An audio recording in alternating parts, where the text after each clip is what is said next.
Salaar versus Dangi expectation ஒரு video போட்டிருந்தேன். அந்த வீடியோல டங்கி படத்துக்கு நீங்க ஷாருக் கான்காக போறதை விட டைரக்டர் ராஜ்குமார் ஹிரானிக்காக போகலாம்னு சொல்லி டைரக்டருக்கு ஓவர் பில்டப் கொடுத்திருந்தேன். நான் கொடுத்த பில்டப்க்கு ஏத்த மாதிரி படம் வந்திருக்கா. ஒரே வருஷத்துல பத்தான் ஜவான் 2000 கோடி அடிச்ச Shahrukh Khan hat trick 1000 crore collection அடிப்பாரா? பாகுபலி ஹீரோ கேஜிஎஃப் டைரக்டர் காம்போல மிகப்பெரிய எக்ஸ்பெக்டேஷனோட ரிலீஸ் ஆயிருக்க சலார இந்த படம் அடிச்சுதா? ரெண்டு படத்துல எந்த படம் ஒர்த்து எந்த படம் ஒர்ஸ்ட் அப்படிங்கிற எல்லாத்தையும் தான் இந்த வீடியோல டீட்டெயிலா பார்க்க போறோம்.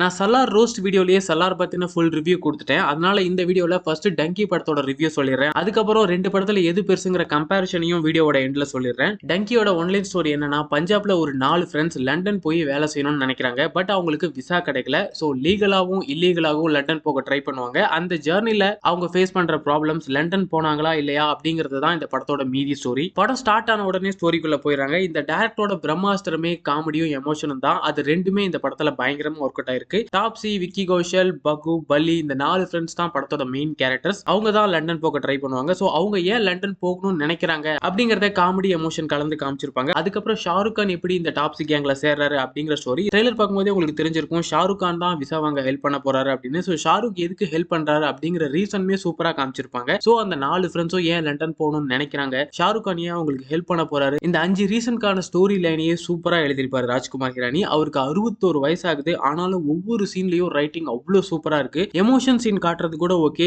ஆனா இந்த காலத்து ஆடியன்ஸ்க்கு கனெக்ட் ஆகிற மாதிரி காமெடி சீன்ஸ் வைக்கிறதெல்லாம் சான்ஸே இல்ல. அவரால் மட்டும்தான் முடியும். காமெடியிலையும் பூந்து விளையாடுறாரு. நண்பன் வசூல் ராஜா மாதிரியே இதுலயும் கிளாஸ் ரூம்ல வர காமெடி சீன்ஸ்லாம் நிறைய இடத்துல இருக்கு. அது எல்லாமே சூப்பரா ஒர்க் அவுட் ஆயிருக்கு.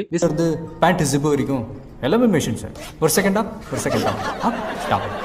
எடுக்க ஒரு இங்கிலீஷ் ஸ்பீக்கிங் இன்டர்வியூ மாதிரி நடக்கும். அதை கிளியர் பண்ண ஷாருக் கான் ஒரு ஐடியா கொடுப்பாரு. உண்மையிலேயே அது சூப்பரான ஐடியா. நம்மளே போய் கூட எங்கேயாவது இங்கிலீஷ் கம்யூனிகேஷன் இன்டர்வியூ இருந்துச்சுன்னா அந்த ஐடியா வச்சு கிளியர் பண்ணிடலாம். அந்த அளவுக்கு ஒரு தரமான ஐடியா. படத்தோட ஹெச்டி வந்ததுக்கு அப்புறம் கண்டிப்பா அந்த சீன் வைரலா போகும். I understand noun, pronoun, adjective, verb, adverb, conjunction, colon.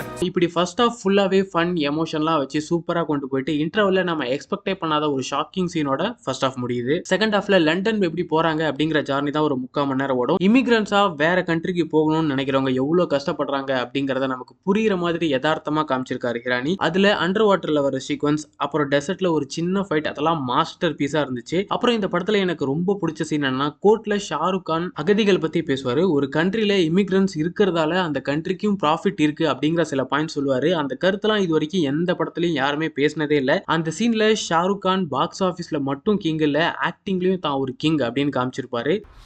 मेरा देश जैसा है मेरा है, मैं यहाँ रहने के लिए अपने देश को गाली नहीं दूंगा. நெக்ஸ்ட் ஹிரானியோட எமோஷனல் டச்சுக்குன்னு ஒரு கேரக்டர் படத்துல வச்சிருப்பாரு. லைக் நண்பன்ல ஜீவாவோட கேரக்டர், வசூல் ராஜால ஜாகிர்னு ஒரு கேரக்டர் வரும், கேன்சர் பேஷண்ட், அந்த கேரக்டர். அதே மாதிரி டங்கில விக்கி கௌஷலோட கேரக்டரும் இருக்கும். எப்படின்னா படத்துல மத்த கேரக்டர்ஸ்லாம் ஃபன்னா ஜாலியா இருப்பாங்க, அவங்களுக்கு எவ்வளவு ப்ராப்ளம்ஸ் இருந்தாலும். ஆனா இந்த கேரக்டர் மட்டும் பர்சனல் ப்ராப்ளம் நினைச்சு ஃபீல் பண்ணிட்டு சேடா இருக்கிற ஒரு கேரக்டரா காமிச்சிருப்பாங்க. நண்பன்ல ஜீவா, வசூல் ராஜால ஜாகிர் இந்த கேரக்டர்ஸ் மாதிரி தான். அது என்னவோ தெரியல, நீ ஜோக் அடிக்கும் போது அழுவாழுவையா வருதியா, மூட் அவுட் பண்ணாதயா. அந்த ரெண்டு கேரக்டர்ஸ் விடவே இந்த படத்துல விக்கி கௌஷலோட கேரக்டரோட ரைட்டிங் இன்னுமே கொஞ்சம் இன்டென்ஸா எமோஷனலா இருந்துச்சு. டாப்ஸி, பகு, ஷாருக் கான் சீன்லாம் காட்டும் போது நமக்கு கொஞ்சம் காமெடியா இருக்கும். ஆனா டக்குனி இவரை காட்டும் போது நம்ம அப்படியே எமோஷனா மாறிடுவோம். அதை ரெண்டுத்தையுமே ஈக்குவலா மேனேஜ் பண்ணிருப்பாரு டைரக்டர். கன், வயலன்ஸ், பிளட் இப்படின்னு கமர்ஷியல் படம் பார்த்துட்டு டங்கி மாதிரி ஒரு படம் பார்க்கும்போது ஒரு செம்ம ரெஃப்ரெஷிங்கா இருக்கு. செகண்ட் ஹாஃப்ல இமிகிரன்ஸ்ங்கிற ஒரு டாபிக்கை மட்டுமே வச்சுட்டு நிறைய சோஷியல் மெசேஜ் சொல்லியிருக்காரு டைரக்டர். அதுவும் இப்பெல்லாம் சோஷியல் மெசேஜ் சொன்னாலே கிரிங்குன்னு சொல்லிடுவாங்கன்னு அதை ஒரு கரெக்டான மீட்டர்ல ஆடியன்ஸ் கிட்ட டீசென்ட்டா கன்வே பண்ணிட்டு கிளைமேக்ஸ்ல ஒரு ஹார்ட் டச்சிங்கான சீனை வச்சு படத்தை முடிச்சிருக்காரு. ஹிந்தி புரியாதவங்களுக்கு கூட படத்துல வர 2 சாங்ஸ் நம்ம கூட கனெக்ட் ஆகிற மாதிரி இருக்கும். சாங்ஸ், பிஜிஎம் எல்லாமே கேட்க நல்லா இருக்கும். படம் முடிச்சுட்டு வரும்போது இந்த படத்துல இருந்து வர ஏதோ ஒரு சாங்க உங்களுக்கு புரியலனாலும் நீங்க ஹம் பண்ணிட்டு இருப்பீங்க. அந்த அளவுக்கு சாங்ஸ் எல்லாமே நல்லா தான் போட்டிருக்காங்க. லுட்டு புட்டு கயா படத்துல வர எல்லா கேரக்டர்ஸோட ஆக்டிங்குமே யதார்த்தமா பக்காவா இருந்துச்சு. முக்கியமா ஷாருக் கான், டாப்ஸி, விக்கி கௌஷல், அப்புறம் சிங் கெட்டப்ல வர பக்குன்னு எல்லா கேரக்டர்ஸ்க்கும் ஈக்குவல் இம்பார்ட்டன்ஸ் ரோல் இருந்தது. இதுல ஷாருக் கான் பத்தி ஒரு விஷயம் சொல்லியே ஆகணும். படத்தோட டைட்டில் கார்டுல ஹீரோ ஷாருக் கான் நேம் வராம ஹீரோயின் டாப்ஸியோட நேம் தான் ஃபர்ஸ்ட் வருது. ஏன்னா இந்த படத்தோட மொத்த ஸ்டோரியுமே அவங்களுக்காக தான் நடக்குது அப்படிங்கறதால டாப்ஸியோட நேம் ஃபர்ஸ்ட் போட்டுட்டு ஷாருக் கானோட நேம் செகண்ட்ல போட்டிருக்காங்க. 2000 கோடி கலெக்ஷன் அடிச்ச ஒரு ஹீரோ டைட்டில் கார்டுல ஹீரோயினுக்கு இம்பார்ட்டன்ஸ் கொடுக்குற கட்ஸ்லாம் வேற எந்த ஹீரோக்கும் வராது. அதனாலதான் ஷாருக் கான் கான் உலகம் ஃபுல்லா தெரிகிற ஒரு ஆக்டரா இருக்காரு. கடைசியா பத்தான் ஜவான்ல ஷாருக் கானோட லுக்கு, அவருக்கு கொடுத்திருந்த மாசுக்கெல்லாம் இந்த படத்தெல்லாம் அவர் எப்படி சூஸ் பண்றாருன்னே தெரியல. அப்படியே ஆப்போசிட்டான ஒரு கேரக்டர். படத்துல நிறைய இடத்துல அவரை மார்க் பண்ற மாதிரி இருக்கு, அவரையே அவர் தாழ்த்திக்கிற மாதிரி இருக்கு. சொல்ல போனா அவரை கொஞ்சம் கோமாளி மாதிரி தான் காமிச்சிருப்பாங்க. இந்த ரோலை பண்ணதுக்கே அவருக்கு ஹேட்ஸ் ஆஃப் தான் சொல்லணும். ராஜ்குமார் ஹிரானி மறுபடியும் இந்தியால அவர் ஒரு தவிர்க்க முடியாத பெரிய டைரக்டர்னு ப்ரூவ் பண்ணிருக்காரு. இதோட அவருக்கு 6வது ஹிட், டபுள் ஹேட்ரிக் அடிச்சிட்டாரு. குழந்தை எவ்வளவு பார்த்திருப்பேன்.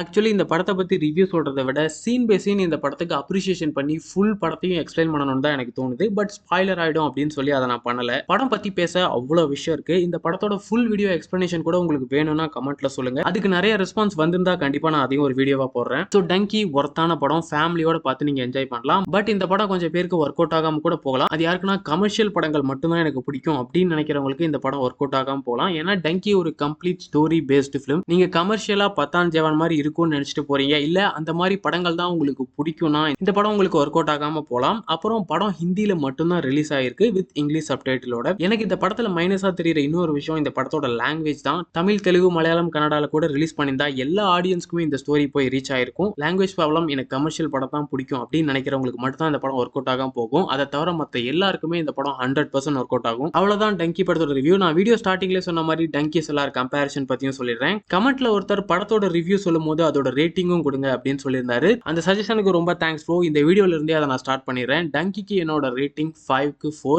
சலாருக்கு 2.5க்கு 5. சலாருக்குலாம் 2 தான் கொடுக்கணும். பட் அந்த கான்சார் போர்ஷன் கொஞ்சம் நல்லா இருந்ததால அந்த 2 மினிட்ஸ்க்காக எக்ஸ்ட்ரா ஒரு 0.5 கொடுக்குறேன். ஸோ சலாருக்கு 2.5. ரெண்டு படத்துல எந்த படத்தை போய் தேட்டர்ல பார்க்கலாம் அப்படின்னு நீங்க கேட்டீங்கன்னா கண்டிப்பா நான் டங்கின்னு தான் சொல்லுவேன். சலார் கமர்ஷியலா இருக்கு, ஃபேமிலியோட கூட்டிட்டு போய் என்ஜாய் பண்ணலாம்னு நினைச்சு மட்டும் போயிடாதீங்க, எரிச்சலாகி தான் வெளியே வருவீங்க. சலார்ல காமெடி இருக்காது, ஆடியன்ஸ் கைத்தட்டி ரசிக்கிற மாதிரி ஒரு சீன் கூட இம்ப்ரெசிவா இருக்காது. ஆக்ஷன் படம்னு சொல்லி தான் இந்த படத்தை வித்தாங்க. ஆனா ஆக்ஷன் தான் நமக்கு தலைவலியே கொடுக்குது. பட் டங்கி நீங்க ஃபேமிலியோட என்ஜாய் பண்ணலாம். காமெடி, எமோஷன், லவ்னு ஃபுல் பேக்கேஜா இருக்கும். அப்புறம் சலார் ஃபர்ஸ்ட் டே கலெக்ஷன் 178 கோடிக்கு மேல அப்படின்னு சொல்லி ப்ரொடக்ஷன் ஹவுஸ்ல அனௌன்ஸ் பண்ணிருக்காங்க. பட் டங்கியோட ஃபர்ஸ்ட் டே கலெக்ஷன் வெறும் 58 கோடி தான். இதுதான் கமர்ஷியல் படம் இல்லாம ஒரு நல்ல ஆர்ட் பிலிம் எடுத்தா அந்த படத்தோட நிலைமை. ஈவன் நீங்க ஷாருக் கானையே அதுல ஹீரோவா வச்சிருந்தாலும், பட் எல்லா லாங்குவேஜ்லயும் ரிலீஸ் பண்ணியிருந்தா மேபி ஜவான் அளவுக்கு இந்த படத்துக்கும் கூட்டம் போயிருக்கும். அதை டங்கி டீம் மிஸ் பண்ணிட்டாங்க. பட் இது ஃபர்ஸ்ட் டேவோட கலெக்ஷன் தான். டங்கி கண்டிப்பா தங்கல் மாதிரி லாங் ரன் ஓடும். பட் சலாருக்கு தெலுங்கு ஸ்டேட்ஸ்லயே நெகட்டிவ் ரிவ்யூ இருக்கிறதால லாங் ரன் ஓடலாம் சான்ஸ் இல்ல. கிறிஸ்மஸ் லீவுக்குள்ளார எவ்வளவு கலெக்ஷன் எடுக்குதோ அதுதான் அந்த படத்தோட கலெக்ஷனா இருக்கும். அதுக்கப்புறம் காத்து வாங்க ஆரம்பிச்சிடும். ஆனா டங்கி ரொம்ப நாள் ஓடி நிறைய கலெக்ஷன் கண்டிப்பா எடுக்கும். ஸோ டங்கி மாதிரி நல்ல படங்களையும் தியேட்டர்ல போய் நம்ம வரவேற்பு கொடுத்தாதான் நாளைக்கு ரஜினி, விஜய், அஜித், சூர்யா மாதிரி பெரிய ஸ்டார்ஸ் கிட்ட இந்த மாதிரி ஸ்டோரி பேஸ்டு ஃபிலிமை நம்ம எக்ஸ்பெக்ட் பண்ண முடியும்.